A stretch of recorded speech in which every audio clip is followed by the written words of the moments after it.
जय सिया राम। श्री रामचरितमानस अरण्यकांड, इस चैनल को सब्सक्राइब करें और लोगों तक पहुंचाने का श्रम करें, जिससे रामायण की सभी छुपी हुई बातें आम जन तक पहुंच सके। श्री रामचंद्र जी ने उस वन को भी छोड़ दिया और वे आगे चले।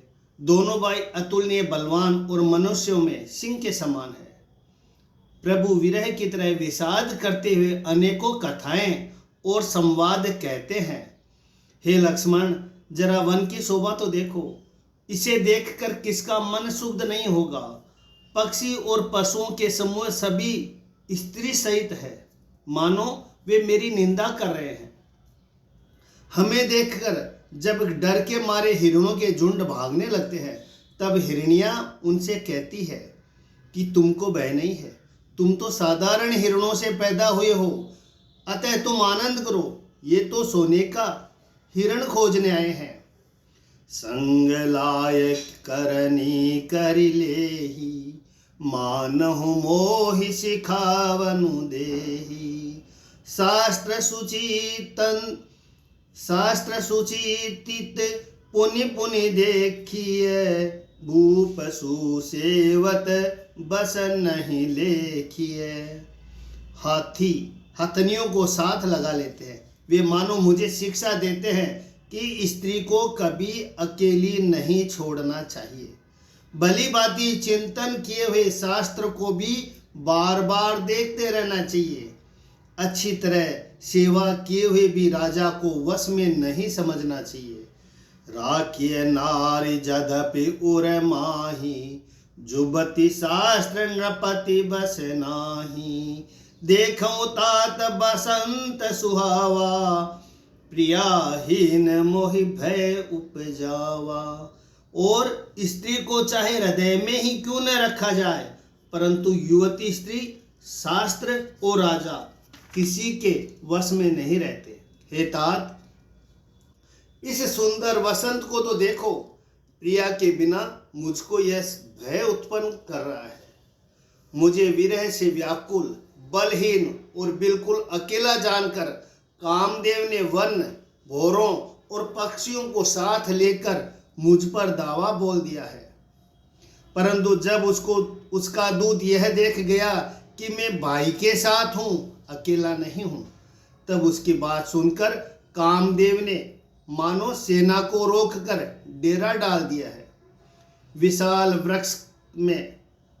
वृक्षों में लताएं उलझी हुई ऐसी मालूम होती है, मानो नाना प्रकार के तंबू तान दिए गए हैं।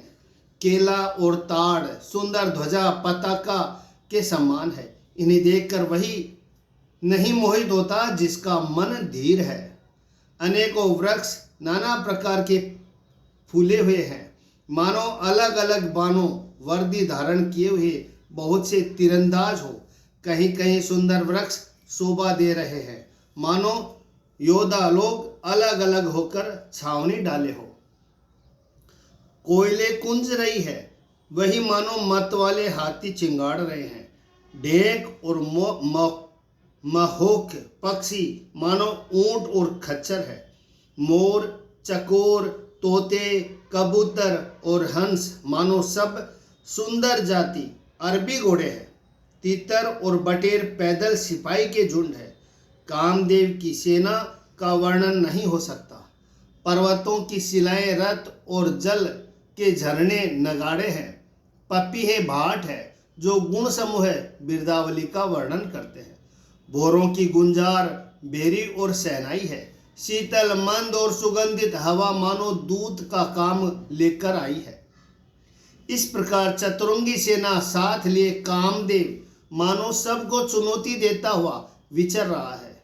हे लक्ष्मण, कामदेव की इस सेना को देखकर जो धीर बने रहते हैं, जगत में उन्हीं की वीरों में प्रतिष्ठा होती है। एहि के एक परम बल नारी, ते उबर सुबट सोई भारी। इस कामदेव के एक स्त्री का बड़ा भारी बल है, उससे जो बच जाए वही श्रेष्ठ योद्धा है।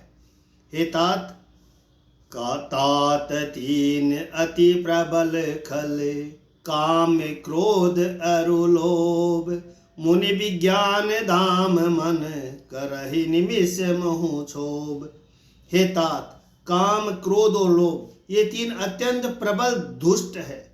ये विज्ञान के धाम मुनियों के भी मन को पल भर में शुद्ध कर देते हैं।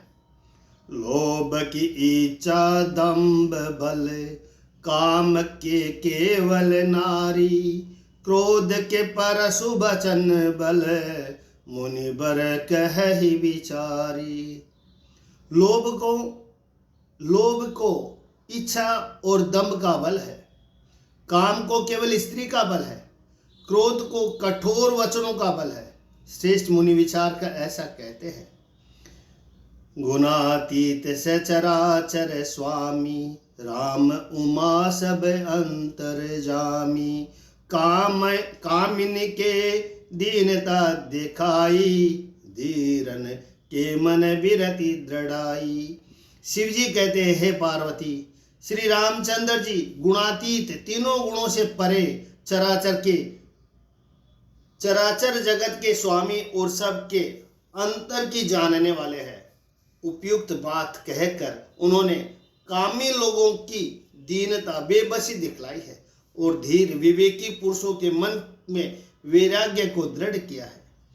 क्रोध मनोज लोभ मद माया, छूट ही सकल राम की दाया, सोनर इंद्र जाल नहीं भूला, जा पर होय सो नट अनुकूला। क्रोध, काम, लोभ, मद और माया ये सभी श्री रामचंद्र जी की दया से छूट जाते हैं। वह नटराज भगवान जिस पर प्रसन्न होता है वह मनुष्य इंद्रजाल माया में नहीं भूलता।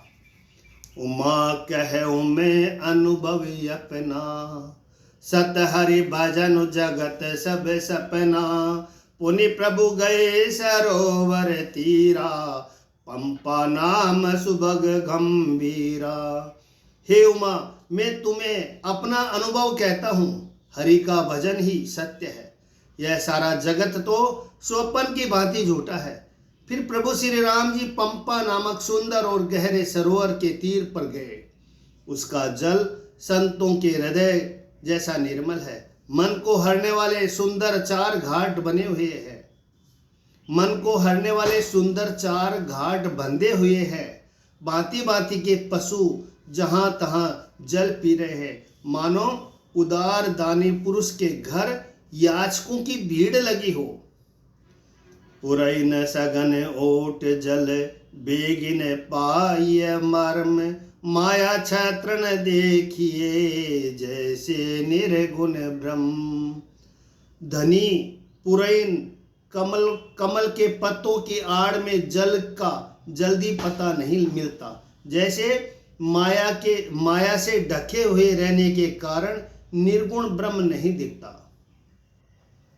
सुखी मीन सब एक रस, अति अगाध जल माही, जथा धर्मशीलन के दिन, सुख संजोत जाही। उस सरोवर के अत्यंत अथाह जल में सब मछलियां सदा एक रस एक समान सुखी रहती है, जैसे धर्मशील पुरुषों के सब दिन सुखपूर्वक बीतते हैं। उसमें रंग बिरंगे कमल खिले हुए हैं। बहुत से भोरे मधुर स्वर में गुंजार कर रहे हैं। जल के मुर्गे और राजहंस बोल रहे हैं, मानो प्रभु को देखकर उनकी प्रशंसा कर रहे हो। चक्रवाक, बगुले और पक्षियों का समुदाय देखते ही बनता है, उनका वर्णन नहीं किया जा सकता। सुंदर पक्षियों की बोली बड़ी सुहावनी लगती है, मानो रास्ते में जाते हुए पथिक को बुलाए लेती हो। उस झील यानी पंपा सरोवर के समीप मुनियों ने आश्रम बना रखे हैं। उसके चारों ओर वन के सुंदर वृक्ष है। चंपा, मोलसिरी, कदम, तमाल, पाटल, कटहल, ढाक और आम आदि बहुत प्रकार के वृक्ष नए नए पत्तों और सुगंधित पुष्पों से युक्त है, जिन पर भोरों की समूह गुंजार कर रही है।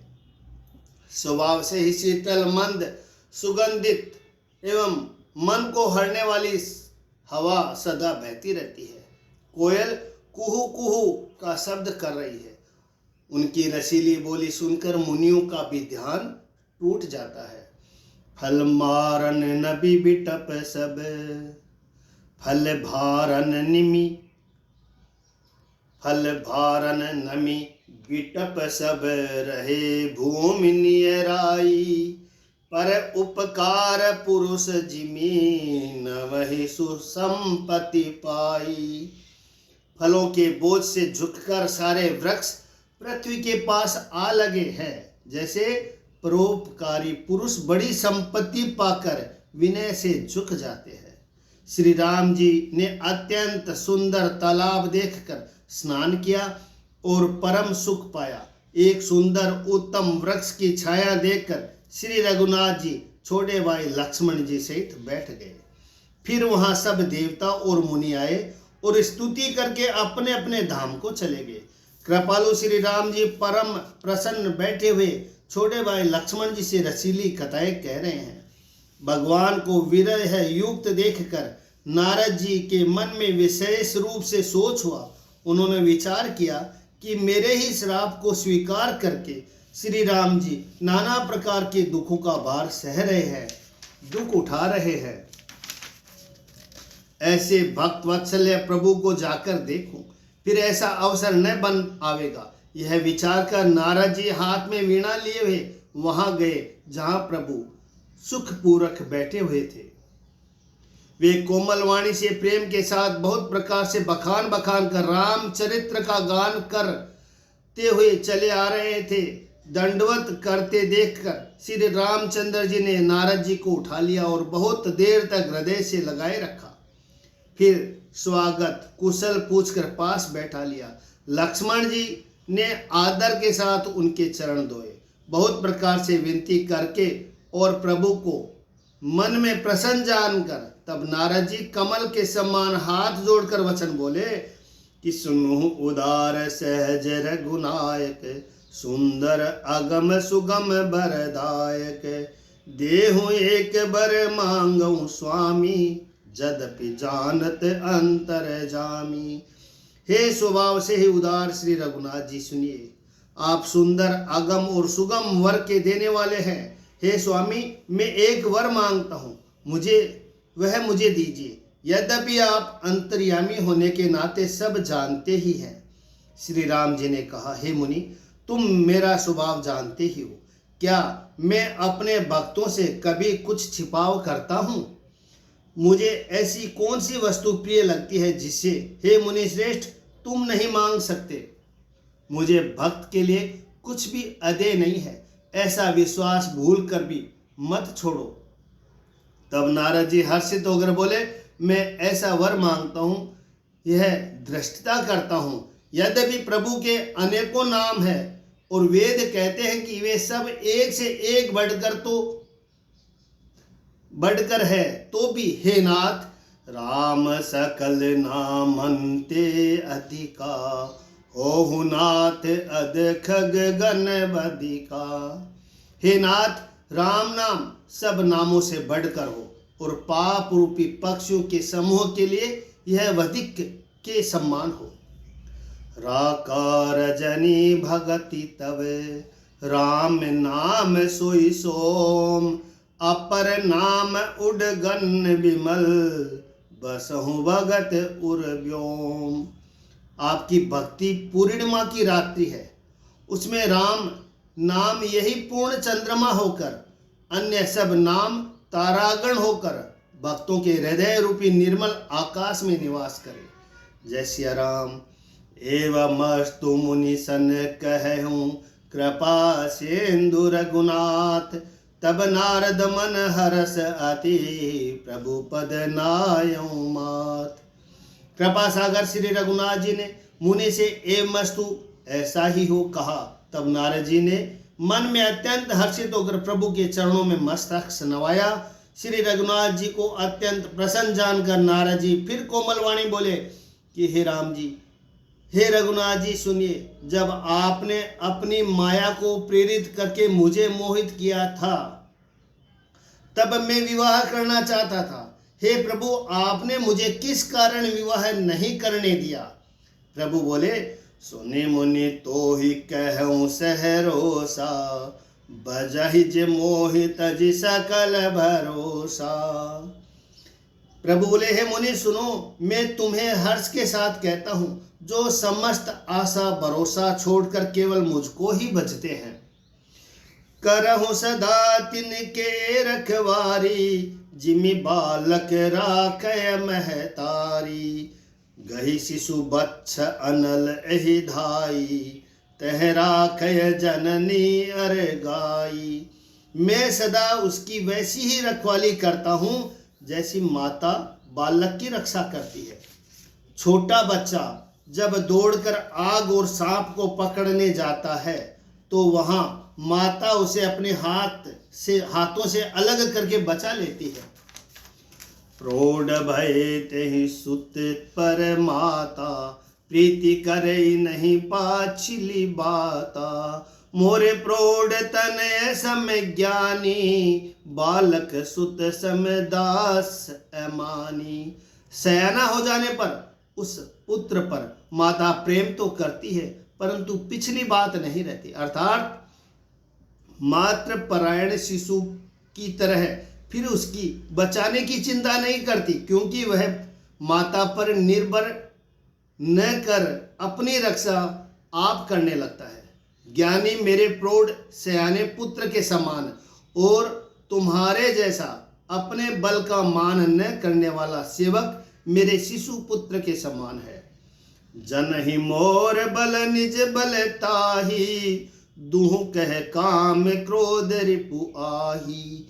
यह विचार पंडित मोहि भजहि, पायहु ज्ञान भगति नहीं तजहि। मेरे सेवक को केवल मेरा ही बल रहता है और उसे ज्ञानी को अपना बल होता है, पर काम क्रोध रूपी शत्रु तो दोनों के लिए ही। भक्त के शत्रु को मारने की जिम्मेवारी मुझ पर रहती है, क्योंकि वह मेरे परायण होकर मेरा ही बल मानता है। परंतु अपने बल को मानने वाले ज्ञानी के शत्रु का नाश करने की जिम्मेवारी मुझ पर नहीं है। ऐसा विचार कर पंडित जन बुद्धिमान लोग मुझको ही भजते हैं। वे ज्ञान प्राप्त होने पर भी भक्ति को नहीं छोड़ते। काम क्रोध लोभादि मद, प्रबल मोह के धारी। तिन महु अति दारुण दुखद, माया रूपी नारी। काम, क्रोध, लोभ और मद आदि मोह अज्ञान की प्रबल सेना है। इसमें माया रूपिणी, माया की साक्षात मूर्ति स्त्री तो अत्यंत दारुण दुख देने वाली है। हे मुनि सुनो, पुराण वेद और संत कहते हैं कि मोह रूपी वन को विकसित करने के लिए स्त्री वसंत ऋतु के समान है। जप तप नियम रूपी संपूर्ण जल के स्थान को स्त्री ग्रीष्म रूप होकर सर्वदा सोख लेती है। काम क्रोध मद मत्सर भेका, इन्हें हरस प्रद बरसाएगा। दुर्वासना कुमुद समुदायी, तिन कह शरद सदा सुखदाई। काम, क्रोध, मद और मत्सर डाह मेंढक है। इनको वर्षा ऋतु होकर हर्ष प्रदान करने वाली एकमात्र यही स्त्री है। बुरी वासनाएं कुमुदों के समूह है। उनको सदैव सुख देने वाली यह शरद ऋतु है। समस्त धर्म कमलों के झुंड है। यह नीच विषयजन्य सुख देने वाली स्त्री हिम ऋतु होकर उन्हें जला डालती है। फिर ममता रूपी जवासा का समूह वन स्त्री रूपी शिशिर ऋतु को पाकर हरा भरा हो जाता है। पाप रूपी उल्लुओं के समूह के लिए यह स्त्री सुख देने वाली घोर अंधकारमय रात्रि है। बुद्धि, बल, शील और सत्य ये सब मछलियां हैं और उनको फंसाकर नष्ट करने के लिए स्त्री बंसी के समान है। चतुर पुरुष ऐसा कहते हैं। अवगुण मूल शूल प्रद, रमदास सब दुख खानी, ताते की न निवारण, मुनि में यह जिय जानी। युवती स्त्री अवगुणों की मूल, पीड़ा देने वाली और सब दुखों की खान है। इसलिए हे मुनि, मैंने जी में ऐसा जानकर तुमको विवाह करने से रोका था। श्री रघुनाथ जी के सुंदर वचन सुनकर मुनि का शरीर पुलकित हो गया और नेत्रों में प्रेम आंसू के जल भराए। वे मन ही मन कहने लगे, कहो तो किस प्रभु की ऐसी रीति है जिसका सेवक पर इतना ममत्व और प्रेम हो। जो मनुष्य भ्रम को त्याग कर ऐसे प्रभु को नहीं भजते, वे ज्ञान के कंगाल, दुर्बुद्धि और अभागे हैं। फिर नारद मुनि आदर सहित बोले, हे विज्ञान विशारद श्री राम जी सुनिए। हे रघुवीर, हे भव भय जन्म मरण के भय का नाश करने वाले मेरे नाथ, अब कृपा कर संतों के लक्षण कहिए। श्री राम जी ने कहा, हे मुनि सुनो, मैं संतों के गुणों को कहता हूँ, जिनके कारण मैं उनके वश में रहता हूँ।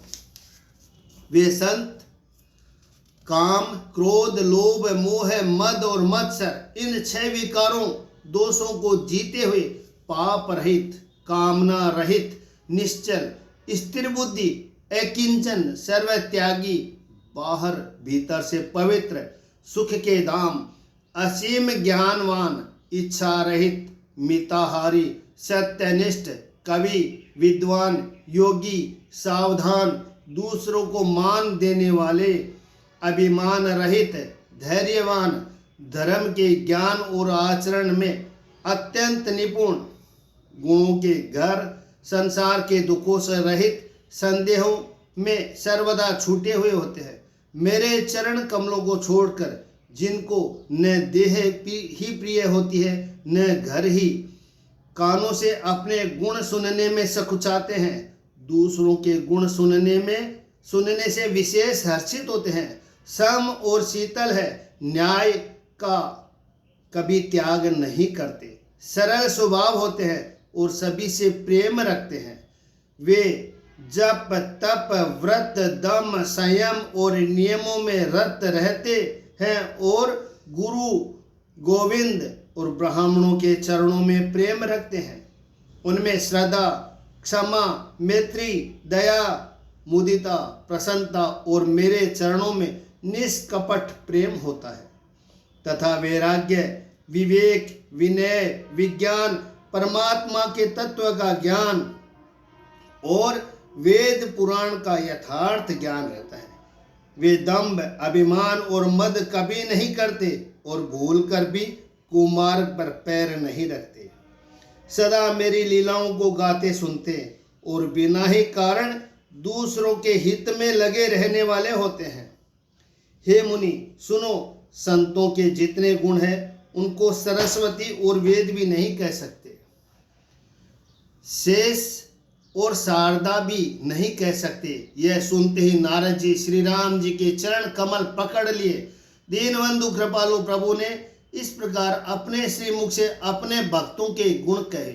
भगवान के चरणों में बार बार सिर नवाकर नारद जी ब्रह्मलोक को चले गए।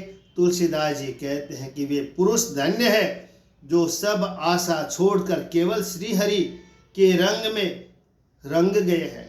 राव नारी जसु पावन, गावै सुनहि जे लोग, राम भगति दृढ़ पावही, बिनु विराग जप जोग। जो लोग रावण के शत्रु श्री राम जी का पवित्र यश गावेंगे और सुनेंगे, वे वैराग्य, जप और योग के बिना ही श्री राम जी की दृढ़ भक्ति पावेंगे। दीप शिखा समजुबति तन, मन जनि होसि पतंग, बजहि राम तजि काम मद, करहि सदा सतसंग। युवती स्त्रियों का शरीर दीपक की लो के समान है। हे मन, तू उसका पतंगा न बन। काम और मद को छोड़कर श्री रामचंद्र जी का भजन कर और सदा सत्संग कर। मास प्राण 22वां विश्राम। कलयुग के संपूर्ण पापों के विध्वंस करने वाले श्री रामचरितमानस का यह तीसरा सोपान समाप्त हुआ। अरण्य कांड समाप्त। पुरुषोत्तम श्री राम की जय हो। आप इसे सुने और लोगों तक पहुंचाएं, यही मेरे आपसे निवेदन है। जय सिया राम।